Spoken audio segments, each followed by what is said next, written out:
इस बार का संसद का सत्र लोकसभा चुनाव की तरह ही बराबरी का टक्कर देखने को मिलेगा, क्योंकि इस बार राहुल गांधी के तौर पर पूरे 10 सालों बाद सदन के भीतर विपक्ष को अपना सेनापति मिला है। 2014 में सत्ता से बेदखल होने के बाद कांग्रेस को नेता प्रतिपक्ष का पद मिला है, क्योंकि पिछले 10 सालों से पार्टी के पास इस पद को पाने के लिए जरूरी 54 सीटों तक नहीं थी। इस बार कांग्रेस के पास लोकसभा में 99 सीटें हैं और इसलिए 20 साल लंबे राजनीतिक करियर में राहुल गांधी को पहली बार संवैधानिक पद मिला है। लेकिन आपको बता दें कि राहुल गांधी के लिए आगे का सफर आसान नहीं होगा। विपक्ष के सेनापति के तौर पर और संवैधानिक पद पर होने की वजह से राहुल गांधी को कई जिम्मेदारियां निभानी हैं। ऐसे में आइए इस बात को समझने की कोशिश करते हैं कि नेता विपक्ष बनने के बाद राहुल गांधी और सत्ता पक्ष के लिए सदन कितना बदल जाएगा।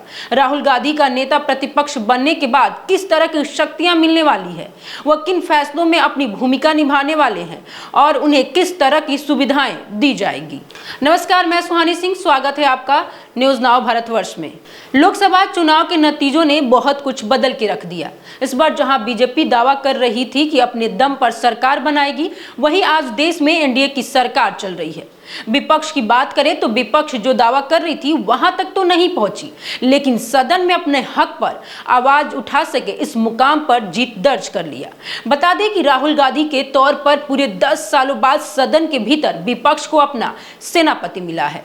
2014 में सत्ता से बेदखल होने के बाद कांग्रेस को नेता प्रतिपक्ष का पद मिला है, क्योंकि पिछले 10 सालों से पार्टी के इस पद को पाने के लिए जरूरी 54 सीटें नहीं थी। इस बार कांग्रेस के पास लोकसभा में 99 सीटें हैं और इसलिए 20 साल लंबे राजनीतिक कैरियर में राहुल गांधी को पहली बार संवैधानिक पद मिला है। राहुल गांधी के पास क्या शक्तियां होगी, आइए जानते हैं। कांग्रेस नेता राहुल गांधी को नेता विपक्ष बनने पर बधाई मिल रही है, लेकिन विपक्ष के नेता भी ये कह रहे हैं कि पूरे गठबंधन के हित का ध्यान रखा जाए। नेता प्रतिपक्ष ने सिर्फ अपनी पार्टी को बल्कि पूरे विपक्ष का नेतृत्व करता है।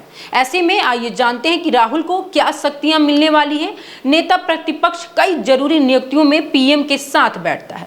मतलब ये कि अब प्रधानमंत्री नरेंद्र मोदी और राहुल गांधी साथ मिलकर कई फैसले लेंगे। दोनों के राय से फैसले लिए जाएंगे।